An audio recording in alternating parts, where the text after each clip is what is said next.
Hey everyone, welcome to my YouTube channel English with Kiran. এর আগে তোমাদেরকে আমি স্ট্রং রুটের যে ফার্স্ট ভিডিও দিয়েছিলাম, ফার্স্ট ভিডিও অর্থাৎ পার্ট 1, তারপর থেকে আজকে পার্ট 2 শুরু করছি। তা এর আগে আমরা স্ট্রং রুটে যেটা শেষ করেছিলাম যে আমাদের দেহে যতক্ষণ আত্মা থাকবে, অর্থাৎ আমাদের ভিতরে যখন আত্মা থাকবে ততক্ষণ আমাদের মধ্যে যে সম্পদের ভাগাভাগি, লোভ, লালসা, মায়া, মমতা, মদি এসব থাকবে। হ্যাঁ, মদি নয়, ভেবো না। তাই যতদিন থাকবে আমাদের এই আত্মাটা যতক্ষণ ভিতরে থাকবে ততক্ষণ এগুলো আমাদের মধ্যে থাকবে, এবং আত্মা আমাদের যখনই প্রার্থনা করবো আত্মা আমাদের দেহ থেকে বেরিয়ে গেলে কি হবে, আমাদের মধ্যে লোভ, লালসা, মায়া, মমতা, মদি এগুলো কিচ্ছু থাকবে না। এটুকু হয়েছিল। এরপর থেকে দেখো, my father could convey complex spiritual concept in very simple down to earth Tamil. আমার বাবা কুড কনভে, তিনি কি করতে পারতেন, যে কমপ্লেক্স স্পিরিচুয়াল মানে যে সমস্ত জটিল আধ্যাত্মিক কনসেপ্ট, ধারণাগুলো in very simple down to earth Tamil, তিনি বাস্তবসম্মতভাবে খুব সহজে আমাকে তামিল ভাষায় বুঝিয়ে দিতেন। বিশেষ করে ওনার বাবা যখন ওনাকে নিয়ে যেতেন ওই মসজিদে সন্ধ্যে প্রার্থনা জানায়, এবার সেখানে সমস্ত রকমের যে মন্ত্রগুলো বা দোয়াগুলো পড়া হতো সেগুলো তো অ্যারাবিকে হতো, আরবিতে। তা সেগুলো বিশেষ করে তিনি কি করতেন, ওই বিভিন্ন আধ্যাত্মিক জটিল বিষয়গুলো তামিল ভাষায় কালাম স্যারকে তিনি তার বাবা বুঝিয়ে দিতেন। হি ওয়ান্স টোল্ড মি, তিনি একবার বলেছিলেন, মানে বাবা বলেছিলেন যে ইন হিজ ওন টাইম, মানে একজন ধরো তার কোনো একটা সময়ে, ইন হিজ ওন প্লেস, একজন তার নিজের জায়গায়, in what he really is, যে অবস্থাতেই থাক, and in the stage he has reach, যে কোনো অবস্থাতে সে পৌঁছাক, গুড অর ব্যাড, খারাপ অথবা ভালো, every human being is a specific element within the whole of manifest divine being. এই প্রত্যেকটা মানুষ বা প্রত্যেকটা মানব জীবনই হচ্ছে কি, এই যে আমাদের এই প্রতীয়মান ঈশ্বরিক এই যে বলছে না যে ম্যানিফেস্ট ডিভাইন বিং, মানে এই যে ঐশ্বরিক সত্তার একটি অংশ। মানে হচ্ছে এটা যেটা সহজ ভাষায় বললে হবে, যে তিনি বললেন কি, যে ধরো একটা মানুষ একটা সময়ে সে যেখানেই পৌঁছায় না কেন, ভালো অবস্থাতেই হোক অথবা খারাপ অবস্থাতেই হোক, সে যে অবস্থাতেই পৌঁছাক সেটা হচ্ছে সমস্তটাই উপরওয়ালার ইচ্ছায়। অর্থাৎ তুমি সুখে আছো সেটাও উপরওয়ালার ইচ্ছায়, তুমি দুঃখে আছো সেটাও উপরওয়ালার ইচ্ছায়, তুমি ছ্যাঁকা খেয়েছো সেটাও উপরওয়ালার ইচ্ছায়, সেই ছ্যাঁকা খাওয়া থেকে তুমি খুব তাড়াতাড়ি উঠবে বা উঠতে পারবে না, ডিপ্রেশনে ভুগবে, সেটাও তার ইচ্ছায়। ছ্যাঁকা খাওয়ার ব্যাপারটা তো সব কমন ব্যাপার তোমাদের। তারপরে দেখো, so why be afraid of difficulties, তাহলে এই যে বিভিন্ন অসুবিধা হয়, সাফারিং, দুঃখ কষ্ট হয়, প্রবলেমস, সমস্যা হয়, এতে ভয় পাওয়ার কিছু নেই। অর্থাৎ তুমি অসুবিধায় পড়েছো, কে তোমায় অসুবিধায় ফেলেছে? ওই ঐশ্বরিক সত্তাটা। আবার সাফারিং, তুমি দুঃখ পাচ্ছ, সেটা দুঃখ কে দিয়েছে? উপরওয়ালা দিয়েছে। প্রবলেম, তোমার জীবনে সমস্যা এসছে, ঠিক আছে, সমস্যা এসছে। এখন তো বর্তমানে যে ট্রেন্ডিং চলছে আমাদের, এই বুক ভাঙা সমস্যা, এই বুক ভাঙা সমস্যাটা, এটাও সে উপরওয়ালার ইচ্ছায়। হ্যাঁ, উপরওয়ালার ইচ্ছায়। হোয়েন ট্রাভেলস কাম, যখন সমস্যা আসে, try to understand the relevance of year suffering, তোমরা তোমাদের এই যে সমস্যাগুলো বা দুঃখের তাৎপর্যটা তোমাদেরকে বুঝতে হবে, যে সমস্যাটা কেন এলো এটা বুঝতে হবে। যে আমাদের সমাজে বিভিন্ন সমস্যা, তারপরে বিভিন্ন অসুবিধা আছে, সেই অসুবিধার সমস্যার তাৎপর্যগুলো আমাদেরকে বুঝতে হবে। Adversity always presents opportunities for introspection. এই অ্যাডভার্সিটি মানে হচ্ছে প্রতিকূল অবস্থা, খারাপ অবস্থা। এই খারাপ অবস্থা সবসময় কি সুযোগ করে দেয় বলতো? অপরচুনিটি মানে সুযোগ করে দেয় ফর ইন্ট্রোস্পেকশন। ইন্ট্রোস্পেকশন মানে অন্তর্দর্শন। তুমি যখনই প্রতিকূল অবস্থায় পড়বে বা খারাপ অবস্থায় পড়বে, তুমি তখন নিজেকে চিনতে পারবে বা নিজেকে দেখতে পারবে। মানে আয়নার সামনে দেখা নেই, তুমি নিজের ভিতরটাকে নিজেকে চিনতে পারবে বা নিজের সাথে তুমি কথা বলতে পারবে। এটা এটা খারাপ সময় হয়, ভালো সময় হবে না। ভালো সময় তো আমরা উড়ে বেড়াই। Why don't you say this to people who come to you for help and advice?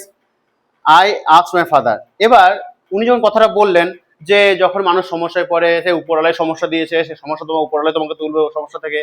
তাহলে এবার দেখো, উনি যখন মসজিদ থেকে বেরিয়ে আসতেন দুজন, তখন বিভিন্ন ধর্মের লোক কি করতো, লাইন দিয়ে দাঁড়িয়ে থাকতো তার বাবা সাহায্যের জন্য। তাই উনি বলছেন, তা আপনার বাবা, তোমার কাছে যে সমস্ত লোকজন আছে সাহায্যের জন্য বা উপদেশের জন্য, তা তুমি তাদেরকে এই কথা বলো না কেন, যে তোমার দুঃখ হচ্ছে, কষ্ট হচ্ছে, তুমি অসুস্থ হয়েছো, সমস্ত উপরওয়ালার ইচ্ছায়, সে উপরওয়ালায় তোমাকে তোমার সমস্ত অসুবিধাগুলো দূর করবে, তা সেগুলো বলো না কেন? দিয়ে দেখো, he put his hands on my shoulders and looked straight into my eyes. এবার যখন এই কথাটা এপিজে আব্দুল কালাম বললেন তার বাবাকে, তার বাবা তখন কি করলেন, তার কাঁধে হাত রাখলেন, মানে কালামের কাঁধে হাত রাখলেন। For quite some time he said nothing, কিছুক্ষণের জন্য তিনি কোনো কথাই বললেন না। অ্যাজ ইফ ওয়াজ জাজিং my capacity to comprehend his word, হয়তো তিনি জানতে চাইছিলেন যে তিনি যে কথাগুলো আমাকে বলবেন সেগুলো আমি বুঝতে পারবো কি না। ঠিক আছে, তাহলে কালাম যখন জিজ্ঞাসা করলেন যে বাবা দা তুমি লোকগুলোকে বলো না কেন যে তোমার দুঃখ হচ্ছে, কষ্ট হচ্ছে, তুমি ব্যর্থ হচ্ছে, তোমার অসুখ হচ্ছে, সমস্ত উপরওয়ালার ইচ্ছায় সে উপরওয়ালাই তোমাকে সেখান থেকে দূর করবে, তা তুমি কেন তাদেরকে ওই জল পড়া দাও, তুমি কেন তাদেরকে ওই একটু মানে যেটা ঝাড়ফুঁক করে দাও, কেন এরকম করো তুমি? তখন তিনি কাঁধে হাত রাখলেন, যে চোখে চোখ রাখলেন, যে কিছুক্ষণে যেন কোনো কথাই বললেন না, হয়তো তিনি জানতে চাইছিলেন যে আমি যে কথাগুলো বলবো আমার ছেলে বুঝতে পারবে কিনা। Then he answered in a low deep voice, তারপরে তিনি কি একটা নিচু গভীর গলায় বললেন, কি বললেন শোনো, যেটা বললেন his answer fill me with strange energy. তাহলে এই তিনি যে কথাটা বললেন তাতে কি হলো, এপিজে আব্দুল কালামের মধ্যে একটা অজানা শক্তি, একটা ঠিক আছে অজানা শক্তি সঞ্চার হলো। অ্যান্ড এনথুজিয়াজম, এনথুজিয়াজম মানে কি বলতো, একটা উদ্দীপনা, অর্থাৎ জানার আগ্রহ বেড়ে গেল। তিনি কি বললেন দেখো, যে when ever human being find themselves alone, যখনই কোনো মানুষ নিজেকে একাকী ভাবে অর্থাৎ একাকিত্বে ভোগে, অ্যাজ এ ন্যাচারাল রিয়াকশন, স্বাভাবিকভাবে they start looking for a company, তখন তারা ঠিক আছে সাথী খোঁজে। অর্থাৎ কোনো মানুষ যদি নিজেকে একা বোধ করে বা একা থাকে সে তখন একটা সাথী খোঁজে। Whenever they are in trouble, যখনই তারা কোনো সমস্যায় পড়ে, they look for someone to help them, তারা এমন একজনকে খোঁজে যে তাকে সাহায্য করবে।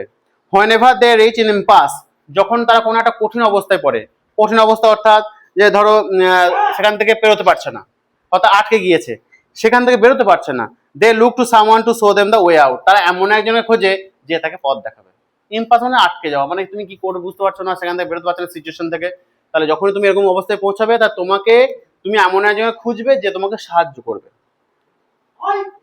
এভরি রেকারেন্ট অ্যাঙ্গুইশ লঙ্গিং, এই যে আমাদের প্রত্যেকটা বারবার যে এই যে অ্যাঙ্গুইশ, আমাদের যে বিভিন্ন রকমের তোমাদের সমস্যা বা উদ্বিগ্নতা, চিন্তা, লঙ্গিং, ইচ্ছা, ডিজায়ার, ঠিক আছে, ইচ্ছা অনিচ্ছা যেগুলো আছে আমাদের, এই সমস্তগুলো finds is own special helper, এই প্রত্যেকটার জন্য একটা আলাদা আলাদা স্পেশাল অর্থাৎ বিশেষ হেল্পার আছে, অর্থাৎ তোমার যেমন প্রয়োজন তেমন তোমার হেল্পার আছে।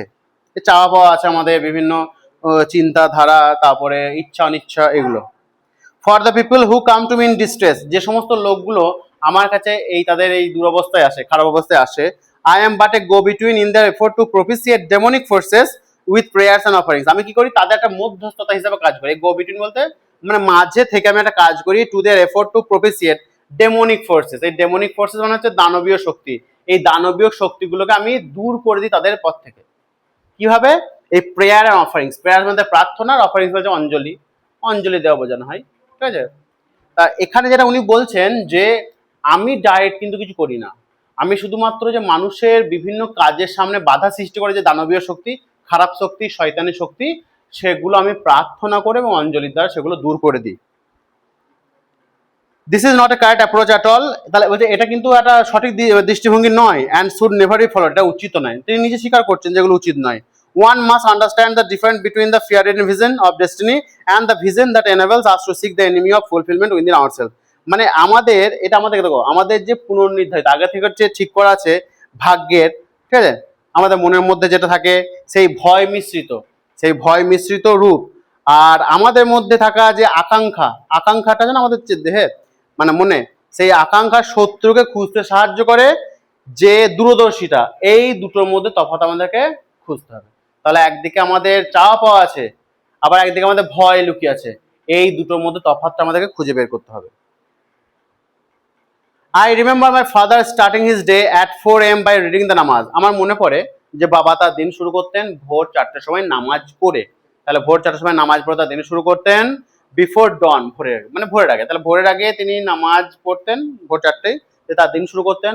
After the namaz he use to walk down to a small coconut grove we own, এবার নামাজ শেষে তিনি কি করতেন, আমাদের একটা ছোট্ট নারকেল বাগান ছিল, সেখানে তিনি যেতেন, আমাদের নারকেল বাগান, about 4 miles from our home, আমাদের বাড়ি থেকে 4 মাইল দূরে, হ্যাঁ 4 মাইল, পরীক্ষায় কিন্তু 4 কিলোমিটার অপশন দেবে, আর তোমরা 4 দেখে গোল করে দেবে, ঠিক আছে, এটা খেয়াল রাখো, 4 কিলোমিটার, এটা কিন্তু 4 মাইল, হ্যাঁ 4 মাইল হেঁটে যেতেন। He would return with about a dozen coconuts tied together thrown over his shoulder, তারপর কি তিনি যখন ফিরতেন তখন প্রায় 1 ডজন নারকেল কাঁধে ঝুলিয়ে ফিরতেন। And only then would he have his breakfast, তারপর তিনি তার ওই ব্রেকফাস্ট অর্থাৎ প্রাতরা সকালের খাবার খেতেন। This remained his routine even when he was in late 60s। এই রুটিনটা, ঠিক আছে, এই নিয়ম মাফিক চলাটা ছিল তার কি লেট 60s, মানে 60-এর দিকে শেষের, মানে 60-এর শেষের দিকে, অর্থাৎ প্রায় 70 কাছাকাছি যখন বয়স, তার এই রুটিন ছিল। কি রুটিন ছিল? ভোর 4টে, ভোরের আগে ওই 4টের সময়, ভোর হওয়ার আগে 4টের সময় তিনি ঘুম থেকে উঠতেন, নামাজ পড়তেন, দিয়ে দিন শুরু করতেন। তিনি কোথায় যেতেন? তারপরে 4 মাইল হেঁটে ওনাদের একটা নারকেল বাগান ছিল, সেই নারকেল বাগানে যেতেন, সেইখান থেকে প্রায় 1 ডজন নারকেল কাঁধে নিয়ে ঝুলিয়ে আসতেন, দিয়ে ব্রেকফাস্ট করতেন। এইটা তার ছিল রুটিন যখন তিনি প্রায় 70 বছরের কাছাকাছি পৌঁছে গেছেন। এবার দেখো লাস্ট প্যারা। I have throughout my life tried to emulate my father in my own world of science and technology. বলছে আমি সারা জীবন ধরে আমি আমার জগতে বাবাকে অনুসরণ, এমুলেট মানে হচ্ছে অনুসরণ করার চেষ্টা করেছি। ঠিক আছে, চেষ্টা করেছি, তিনি চেষ্টা করেছেন। বাবাকে অনুসরণ বলতে কি, মানে এখানে বলবে দেখো, এবার ওনার বলছে আমার ওয়ার্ল্ড, মানে আমার পৃথিবীতে। আমার পৃথিবী বলতে কি এখানে বলো তো, ওনার পৃথিবী কি আলাদা অন্য গ্রহ? ও তা নয়।